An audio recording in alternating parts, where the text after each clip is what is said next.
दोस्तों अभी आप देख पा रहे होंगे मैं जो है आधिकारिक वेबसाइट पर हूँ जहाँ पर free coaching for DNT student को इसका जो बेनिफिट दिए जा रहे हैं 1,20,000 रुपये तक जो है अधिकतम आपको मिल सकता है। अगर आप किसी भी प्रकार की कम्पिटेटिव एग्जाम की तैयारी करते हैं, जैसे कम्पिटेटिव एग्जाम में नीट हो गया, जेईई मेन हो गया, क्लैट हो गया, एनडीए हो गया, आरआरबी हो गया, बैंकिंग हो गया, इसके अलावा इंश्योरेंस हो गया, स्टेट पुलिस हो गया, और यहाँ पर सीपीएल जो कोर्स होता है ना, इस प्रकार के कोई भी कोर्स करते हैं तो आपको इसका जो बेनिफिट है मिल सकता है। पहले आपको समझना होगा कि ये जो स्कीम है, जैसे डीएनटी स्टूडेंट होंगे कौन से, वो पहले समझना होगा, फिर मैं इस वीडियो में आपको अप्लाई करने की जो प्रक्रिया है आपको बताऊंगा।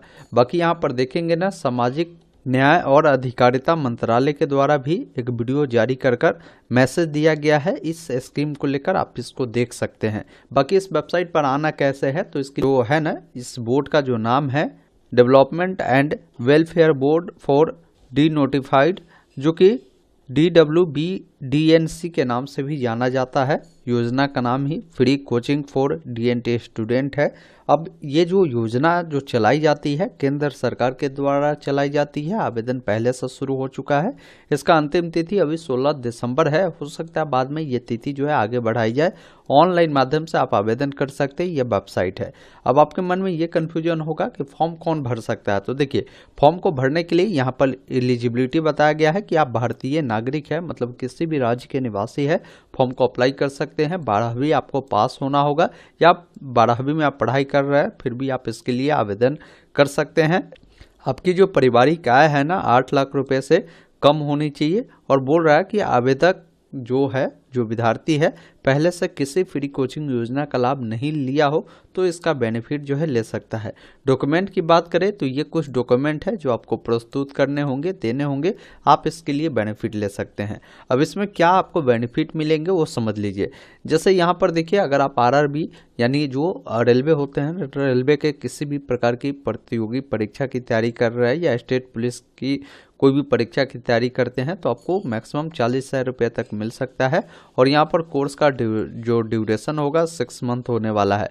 बैंकिंग, इंश्योरेंस, क्लैट जैसे अगर आप कोई भी प्रतियोगी परीक्षा की तैयारी करते हैं तो 50,000 रुपये आपको मिल सकता है। 6 महीने के जो कोर्स की अवधि है। जेईई मेंस, नीट जैसे प्रतियोगी परीक्षा पर 1,20,000 रुपये आपको मिलेंगे। 9 महीने की टाइमिंग है। इसके अलावा देखेंगे ना, कई प्रकार के अलग अलग कोर्स है जिसके बारे में जानकारी दिया गया है। बाकी अधिक जानकारी के लिए आप नीचे जब आप आएंगे ना, तो यहाँ पर आपको ऑफिशियल वेबसाइट का लिंक है, या आप ऑनलाइन अप्लाई वाले लिंक पर भी आएंगे तो डायरेक्ट इस वाले जो पेज है ना, इस पर आप आ जाएंगे। अब इसके लिए पहले समझते हैं कि इस जो डीएनटी वाले में जो है कौन से स्टूडेंट आएंगे, वो देखने के लिए यहाँ पर देखिए कम्युनिटी लिस्ट दिया गया है ना, आपको इस पर क्लिक करना है। एक जो है लिस्ट आपके सामने डाउनलोड होकर आ जाएगा। इसमें देखिए हर स्टेट के लिए कुछ कम्युनिटी का नाम दिया गया है। जैसे असम में ये कम्युनिटी है जो कि ओबीसी के तहत आता है। अगर आप इससे आते हैं तो आप इस योजना के लिए पात्र है, आप अप्लाई कर सकते हैं। इसी अनुसार आंध्र प्रदेश में भी देखेंगे बहुत सारे जो है कास्ट का नाम है, आपको देखना है कि इसमें से आप आते हैं तो आप इस योजना के लिए अप्लाई कर सकते हैं। बिहार में देखेंगे तो अलग अलग यहाँ पर कई सारे जो है जाति का आपको नाम मिलेगा। इसमें से किसी भी जाति से आते हैं तो आप इसके लिए अप्लाई कर सकते हैं। तो इस प्रकार यहाँ पर आपको लंबा चौड़ा लिस्ट मिल जाएगा। ऑल ओवर इंडिया में जितने भी स्टेट है ना, सभी स्टेट के तहत कुछ ऐसे कैटेगरी को शामिल किए गए जो डीएनसी के तहत आते हैं, वैसे कैंडिडेट अप्लाई कर सकते हैं। तो एक बार आपको देखना है कि इस लिस्ट में आपका नाम आपके कैटेगरी का है या नहीं है तो फिर आप इसके लिए एलिजिबल है, अप्लाई कर सकते हैं। तो इस लिस्ट में नाम अगर आपने देख लिया, आपके कैटेगरी के नाम है, तो अब दूसरा चीज़ इसमें ये भी देखना है कि इस योजना का लाभ लेने के लिए कम से कम 12वीं पास होने चाहिए, या 12वीं में पढ़ाई कर रहे हैं फिर भी अप्लाई कर सकते हैं। अगर उससे अधिक पढ़े हुए हैं, जैसे ग्रेजुएशन किए हुए हैं, तो भी आप एलिजिबल है। ऐसा नहीं है कि 12वीं पास बच्चे ही अप्लाई कर सकते हैं। इसमें अगला कंडीशन है कि आपकी पारिवारिक इनकम 8 लाख रुपए से जो है कम होनी चाहिए। उससे अधिक होगा तो फिर आप इसके लिए अप्लाई नहीं कर सकते हैं। इसके अलावा बताया गया है कि जो यहाँ पर अलग अलग जो कोर्स का नाम आप देख रहे हैं ना, इनमें से कोई ना कोई कोर्स जो है अभी आप वर्तमान में कर रहे हैं और किस कोचिंग में आपने नामांकन लिया होगा, यहाँ पर बताया गया है, तो ही आप एलिजिबल है। क्योंकि आगे आप जब अप्लाई करेंगे तो कोचिंग का जो रिसिप्ट है आपसे मांगेगा कि आप वो कोर्स कहीं ना कहीं आप एडमिशन लेकर कर रहे हैं, वो चीज़ आप दिखाइए। बाकी नीचे में आप बेनिफिट को लेकर देख पाएंगे कि क्या बेनिफिट मिलेगा। इसके अलावा आप देखेंगे ना, आपको जो स्टाइपेंड मिलेंगे उसको लेकर भी बताया गया है। जैसे अगर कोई लोकल स्टूडेंट है, मान लीजिए मैं सीतामढ़ी से हूँ और सीतामढ़ी में ही कोचिंग करता हूँ, तो वैसे स्थिति में हमें 1500 रुपये पर मंथ स्टाइपेंड जो है दिए जाएंगे। वही मैं सीतामढ़ी का हूँ लेकिन पटना में आउटसाइड अगर मैं रहता हूँ तो वैसे स्थिति में 4000 रुपये जो है हर महीने स्टाइपेंड के रूप में भी मिलेगा। ये चीज़ ध्यान रखिएगा। तो ये सारी चीज़ें बताई गई है, यही कुछ डॉक्यूमेंट है जो आपको प्रस्तुत करने होंगे अप्लाई करने से पहले। तो अप्लाई कैसे करना है, आइए उसका प्रोसेस समझते हैं। यहाँ पर देखिए, आपको अप्लाई करने के लिए अप्लाई नाउ का ऑप्शन दिया गया है, इस पर क्लिक करेंगे। पहली बार अगर आप इस वेबसाइट पर आए हैं तो आपको अपना अकाउंट बनाना होगा, रजिस्ट्रेशन करना होगा, जिसके लिए एक ऑप्शन मिलता है क्रिएट एन अकाउंट का, जिस पर क्लिक करना है। आपका जो भी फर्स्ट नेम है, लास्ट नेम है लिखेंगे, ईमेल आईडी देंगे, मोबाइल नंबर देंगे, कोई भी एक पासवर्ड बनाएंगे जिसमें ABCD का बड़ा अक्षर, छोटा अक्षर, कोई भी अंक, कोई भी सिंबल उपयोग करेंगे। उसी पासवर्ड को दोबारा कंफर्म कर चेक बॉक्स पे टिक कर साइन अप वाले विकल्प पर क्लिक करना है। फिर आपके नंबर पर OTP जाएगा, OTP को वेरीफाई करेंगे और अपना जो अकाउंट है बना लेंगे। अकाउंट बन जाने के बाद आपको यहाँ पर जो लॉगिन वाला ऑप्शन मिलता है, इस पर आना है। अपना मोबाइल नंबर जो पासवर्ड बनाया है उससे डालकर लॉगिन कर सकते हैं, या ईमेल आईडी जो पासवर्ड बनाया है उससे डालकर लॉगिन करना है। इस प्रकार आप सक्सेसफुल लॉगिन होते हैं। ओके वाले विकल्प पर क्लिक करेंगे। उसके बाद आपसे पूछेगा कि जो है आप जो कोचिंग करते हैं, कम्पिटिटिव एग्जाम की करते हैं, वो चीज़ें सेलेक्ट रहेगा। स्टार्ट एप्लीकेशन पर आपको क्लिक करना है। अब कुछ जानकारी आपसे पूछेगा, फिर आपसे पूछेगा कि आप जो है जो DNT वाले जो स्टूडेंट है उस लिस्ट में से आते हैं, तो आपको ऐसा करना है। इनमें से जो भी यहाँ पर जो कोर्स बताया गया ना, इनमें आप स्टडी कर रहे हैं तो आप यहाँ पर ऐसा करेंगे।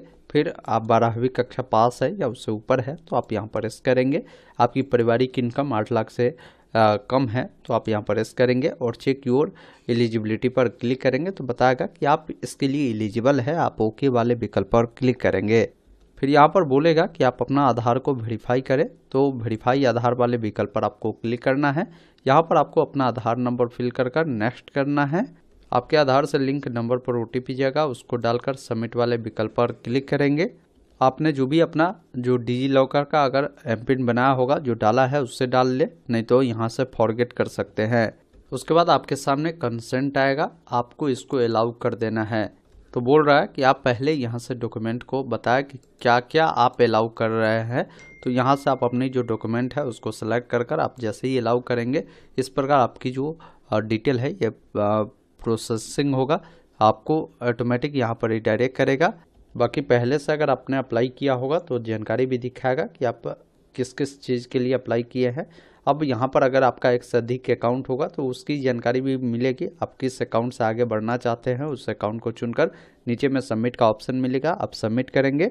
उसके बाद आपके सामने इस प्रकार जो है ये आपका आधार का जो डिटेल है देखने को मिलता है। आपको यहाँ से प्रोसीड एंड अपडेट पर क्लिक करेंगे और प्रोसीड टू एप्लीकेशन पर क्लिक करना है। इस प्रकार आपका आधार सक्सेसफुल वेरीफाई हो गया। ओके वाले विकल्प पर क्लिक करें, जहां पर आपका जो भी पर्सनल डिटेल है वो देखने को मिलता है। बाकी जो जानकारी नहीं फिलअप हो उसको फिल कर लीजिएगा, जैसे आपका नाम, फर्स्ट नेम हो, लास्ट नेम हो, ईमेल आईडी हो, मोबाइल नंबर हो, देख लेंगे। उसके बाद अगर आपके पास कोई अल्टरनेट नंबर है तो दे दीजिएगा, व्हाट्सअप नंबर है तो दे दीजिएगा। डेट ऑफ बर्थ जो भी होगा कैलेंडर की मदद से सिलेक्ट करेंगे। जेंडर आपको बताना है, कैटेगरी बताना है किस कैटेगरी से आप बिलोंग करते हैं। उसके बाद आपका कास्ट का जो भी नाम है वो सेलेक्ट करना है। आधार आपका वेरीफाई होगा, अगर आपके पास अपार आईडी है तो आप दे सकते हैं। फैमिली इनकम कितनी है वो बताएंगे, अगर आप दिव्यांग है तो यस करेंगे, नहीं तो नहीं वाले विकल्प पर क्लिक करेंगे। उसके बाद आपसे पूछता है आपकी पेरेंट की स्टेटस क्या है। मान लीजिए आपके सिंगल पेरेंट अगर अभी जीवित है तो बताएंगे, अगर आप अनाथ है या दोनों पेरेंट जो है लाइव है तो बता सकते हैं। आप टोटल जो है कितने भाई बहन हैं उसके बारे में आप जानकारी यहाँ से आप बताएंगे। उसके बाद आपको नीचे आना है, जो भी आपका परमानेंट एड्रेस है वो एड्रेस आपको बताना है। आपका जो भी हाउस टाइप है वो आपका खुद का है या रेंटल है तो चीज़ें आप यहाँ से जो है बताएंगे। फिर अगर आपका ये परमानेंट एड्रेस करस्पॉन्डेंस एड्रेस समान है तो चेक बॉक्स पे टिक करेंगे, अलग अलग है तो अलग अलग जानकारी को फिल करना है। 7 कंटिन्यू पर क्लिक करना है। इस प्रकार ये जानकारी सेव हुआ। अब अभी वर्तमान में आप किस क्लास में पढ़ाई कर रहे हैं, 12th में या कोई कोचिंग क्लास कर रहे हैं, वो चीज़ें बताएंगे। जैसे मैंने कोचिंग क्लास चुना तो यहाँ पर बताना है कि जो 12th आपने किया है वो 12th किस बोर्ड से आपने किया है, बोर्ड का नाम चुनेंगे। साथ में 12th में आपका स्ट्रीम क्या था वो बताएंगे, जैसे फिजिक्स केमिस्ट्री बायो या फिजिक्स केमिस्ट्री मैथ बायो, या आपका कॉमर्स था या आपका जो है यहाँ पर फिजिक्स केमिस्ट्री मैथ था या आर्ट था, वो चीज़ें बताएंगे। फिर 12वीं जो किया है किस राज्य से किया है, किस जिले से किया है, किस स्कूल से किया है उसका नाम बताएंगे। 12वीं आपने किस वर्ष पास आउट किया है, पासिंग ईयर आपको बताना है। 12वीं का रोल नंबर क्या है बताएंगे। 12वीं में जो नंबर आपको मिले हैं वो कितने नंबर मिले हैं, टोटल कितने का एग्जाम हुआ था वो बताएंगे। उसके बाद इसको सेव करेंगे। इस प्रकार ये जानकारी आपका सेव हुआ। अब यहाँ पर कोचिंग क्लास की जो जानकारी है आपको बताना है। जैसे कोचिंग क्लास में आपको बताना है कि अभी जो है आप जो है कौन से ईयर में है, first year, second year, third year, वो चीज़ें आप बताएंगे। इसके बाद इंस्टीट्यूट बताएंगे, वो सरकारी है या प्राइवेट है वो बताना है। कोचिंग जो करते हैं किस राज्य में करते हैं, इसके अलावा कोचिंग किस ज़िले में आप करते हैं, कोचिंग का क्या नाम है वो नाम लिखेंगे। साथ में कोचिंग का अगर ईमेल आईडी है तो ईमेल आईडी देंगे। कोचिंग का जो भी यहाँ पर कॉन्टैक्ट नंबर है वो आपको देना है। टोटल कोचिंग का फ़ी क्या है 25-26 का, वो चीज़ें आप यहाँ पर बताएंगे। जैसे हो सकता है आप जो कोर्स करते हैं उसका कोचिंग आपको कुछ न कुछ फ़ी रिसिप्ट दिया होगा तो चीज़ें बताएंगे। बाकी जो आप कोर्स कर रहे हैं कोचिंग में वो किस वर्ष वो कंप्लीट हो जाएगा वो चीज़ें आप यहाँ पर बताएंगे। कोचिंग इंस्टीट्यूट का पिन कोड क्या है बताएंगे। कोचिंग इंस्टीट्यूट का जो प्रॉपर एड्रेस है एड्रेस लिखेंगे, फिर यहाँ से इसको सेव करेंगे। इस प्रकार ये जानकारी भी आपका देखेंगे ना सेव हो गया। अब फैमिली डिटेल में आप आते हैं, ऐड फैमिली मेंबर पर क्लिक करेंगे, जिसमें जिनका भी नाम आप ऐड कर रहे हैं फैमिली मेंबर में उनका नाम ऐड करेंगे। उनसे क्या रिलेशन, जैसे फादर चुना तो फादर का नाम लिखेंगे, उनका मोबाइल नंबर देंगे, उनका एनुअल इनकम क्या है वो बताएंगे, कहाँ तक वो पढ़े लिखे हैं उसके बारे में आपको जानकारी यहाँ पर जो है आपको देना है। वो क्या करते हैं वो चीज़ें आप यहाँ से बताएंगे। काफ़ी सारे ऑप्शन है आपको मिलते हैं, जो भी आपके फादर करते हैं ना वही चीज़ आप यहाँ से बताएंगे। अगर जो करते हैं वो नाम ना मिले तो अदर भी आप डाल सकते हैं, और ऑक्यूपेशन यहाँ पर आप लिख दीजिएगा। उसके बाद इसको सेव करेंगे। इस प्रकार ये रिकॉर्ड भी आपका सेव हुआ। और भी मेंबर को ऐड करना चाहते तो ऐड करेंगे, अन्यथा सेव एंड नेक्स्ट पर आपको क्लिक करना है। अब यहाँ पर देखिए आपको डॉक्यूमेंट देना है। डॉक्यूमेंट में आपका जो रिसेंट का फ़ोटो होगा ना, फ़ोटो को अपलोड करना है। आप ब्राउज पर क्लिक करेंगे तो यहाँ पर देखिए आपको फ़ोटो को लेकर जो भी गाइडलाइन है बताएगा। जैसे ये कुछ फ़ोटो है, इस प्रकार का फ़ोटो आपका एक्सेप्ट नहीं होंगे, ये भी ध्यान रखिएगा। तो फ़ोटो अपलोड करने के लिए चूज फाइल पर क्लिक करेंगे, और साइज बोला है कि 20 KB से लेकर 2 MB के बीच होगा। तो वैसे फ़ोटो को सिलेक्ट कर यहाँ से अपने अकॉर्डिंग क्रॉप भी आप कर सकते हैं। उसके बाद यहाँ से अपलोड फाइल पर क्लिक करेंगे तो फ़ोटो सक्सेसफुल अपलोड हुआ। इसी अकॉर्डिंग आप आईडी कार्ड के रूप में जैसे आधार कार्ड देते हैं तो आधार का आगे पीछे दोनों को आप जो है PDF बनाकर यहाँ से आप अपलोड कर लीजिएगा। 12th का जो मार्कशीट है उसको अपलोड करेंगे। करेंटली में जो भी कोचिंग में आप पढ़ाई करते हैं ना उसका जो भी आपके पास जो है बोनाफाइड हो या ID कार्ड हो वो, या फिर स्लिप हो, रिसिप्ट हो, तो उसको भी आप यहाँ पर लगा दीजिएगा। इसके अलावा जो भी आपका NT या DNT या आपका जो भी कैटेगरी सर्टिफिकेट है उसको यहाँ पर आप अपलोड करेंगे। फैमिली का जो इनकम सर्टिफिकेट है उसको अपलोड करना है, अपना बैंक पासबुक देना है, साथ में अपना घर का जो फोटो है उसको अपलोड करना है और सेव एंड नेक्स्ट पर क्लिक करना है। इस प्रकार डॉक्यूमेंट भी आपका जो है सक्सेसफुल अपलोड हुआ। अब देखिए रेफरेंस के तौर पर 2 लोगों को नाम देना है। अब ये 2 लोग कौन से हो सकते हैं, आपके टीचर होंगे, प्रिंसिपल होंगे या प्रोफेसर है, या यहाँ पर NGO के कोई व्यक्ति है उनका दे सकते हैं। अपने परिवार के लोगों का नाम नहीं दे सकते हैं। जैसे मैंने टीचर चुना तो टीचर का नाम, मोबाइल नंबर देकर सेव करेंगे, फिर एक और टीचर की जानकारी को देकर आप सेव कर नेक्स्ट करेंगे। अब यहाँ पर आपको जो है बैंक की डिटेल देना है, क्योंकि इसका जो भी पेमेंट मिलेगा ना आपके बैंक में ही मिलेगा। ऐड बैंक पे क्लिक करेंगे। अकाउंट किनके नाम से, उनका नाम, अकाउंट नंबर देंगे, IFSC कोड देंगे, बैंक का नाम लिखेंगे, साथ में ब्रांच का जो भी नाम है लिखेंगे और इसको यहाँ से सेव करेंगे। उसके बाद आपके बारे में कुछ जानकारी जो है पूछता है, इसको मैं हिंदी कर देता हूँ, जिसमें बोला गया है कि अपने और अपने परिवार के बारे में जो है आपको जानकारी यहाँ पर देना है। कृपया अपने जाति और समुदाय के बारे में आपको यहाँ पर बताना है। आप किस प्रतियोगी परीक्षा की तैयारी कर रहे हैं यहाँ पर आपको बताना है। जैसे काफ़ी सारे जो है कोर्स का नाम है, आप जिसका भी तैयारी करते हैं उसको यहाँ से सेलेक्ट करेंगे। फिर यहाँ पर पूछता है निम्नलिखित में से कौन सा करियर आपको सबसे अधिक जो है रुचिकर लगता है, उसके बारे में आपको जो है यहाँ पर जानकारी को बताना है। फिर आप नीचे आएंगे, यहाँ पर पूछता है कि क्या आपने कोई प्रतियोगी परीक्षा दी है, अगर हाँ तो आप बताएंगे, नहीं तो आप यहाँ पर बता सकते हैं नहीं दिए हैं। प्रतियोगी परीक्षा के लिए आपके पाठ्यक्रम की अवधि जो है महीने में कितनी है वो चीज़ें बताएंगे। क्या आपने अपने कोचिंग कक्षाओं के लिए जो है स्थान बदल लिया है या बदलने की योजना बना रहे हैं, तो उसके बारे में आप बताएंगे। उसके बाद पूछता है कि कृपया कोचिंग संस्थान में आपके द्वारा ली जा रही पाठ्यक्रम के प्रकार का उल्लेख जो है आपको करना है, कि आप घर बैठे करते हैं यानी ऑनलाइन या आप ऑफलाइन कोचिंग करते हैं वो बताएंगे।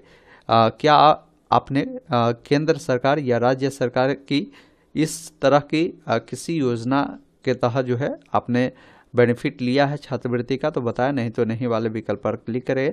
फिर पूछता है कि क्या आप अपने शैक्षणिक और व्यावसायिक विकास में सहयोग हेतु डिजाइन किए गए मेंटरिंग सत्रों में भाग लेने के जो है इच्छुक है।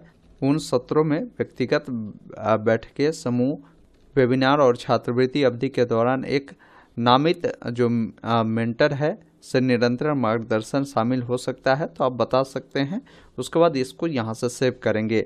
उसके बाद आपको जो है यहाँ से डिक्लेयर करना है सभी चेक बॉक्स पर टिक कर और यहाँ से आप फॉर्म का प्रीव्यू देकर फॉर्म को सबमिट करेंगे। इस प्रकार आप इसके लिए अप्लाई कर दीजिएगा। बाकी आपके मन में ये कन्फ्यूजन होगा कि अप्लाई कर देने के बाद चयन प्रक्रिया कैसे होगा, तो बोला गया है कि इस योजना के लिए चयन प्रक्रिया कैसे होगा देख लीजिए।